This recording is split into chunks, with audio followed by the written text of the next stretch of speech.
بسم اللہ الرحمن الرحیم۔ السلام علیکم مومنو۔ آج کے دور میں دینی معلومات کا ہونا بہت ضروری ہے۔ دین کی اچھی پکڑ ہونی چاہیے، اس لیے ہم آپ کو قرآن کی کچھ خوبصورت باتیں بتاتے ہیں۔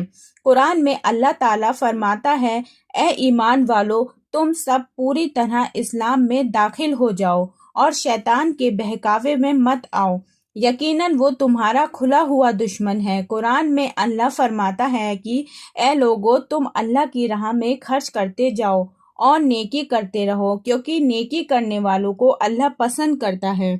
قرآن میں اللہ فرماتا ہے، بے شک اللہ اور فرشتے حضور صلی اللہ علیہ وسلم پر درود بھیجتے ہیں۔ اے ایمان والو، تم بھی ان پر درود سلام بھیجتے رہو۔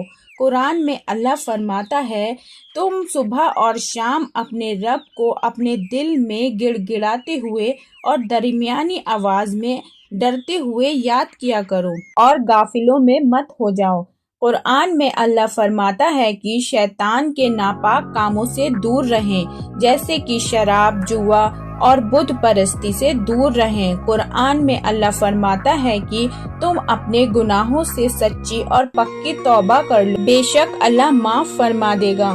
قرآن میں اللہ فرماتا ہے کہ زمین پر اکڑ کر مت چلو، کیونکہ نہ تو تم زمین کو پھاڑ سکتے ہو اور نہ تن کر چلنے سے پہاڑوں کی بلندی تک پہنچ سکتے ہو۔ قرآن میں اللہ فرماتا ہے کہ اور اللہ کا سہارا مضبوطی سے پکڑ لو، وہی تمہارا کام بناتا ہے اور وہی بے حد مددگار ہے۔ قرآن میں اللہ فرماتا ہے، اے ایمان والو، تم سب اپنی کامیابی کے لیے اللہ سے توبہ کرتے رہو۔ قرآن میں اللہ فرماتا ہے، یہ قرآن ایک بابرکت کتاب ہے جس کو ہم نے آپ پر اس لیے نازل کیا کہ لوگ اس کی آیتوں میں غور فکر کریں اور اس سے نصیحت حاصل کریں۔ قرآن میں اللہ فرماتا ہے، مجھ سے دعا مانگو، میں تمہاری دعا قبول کروں گا۔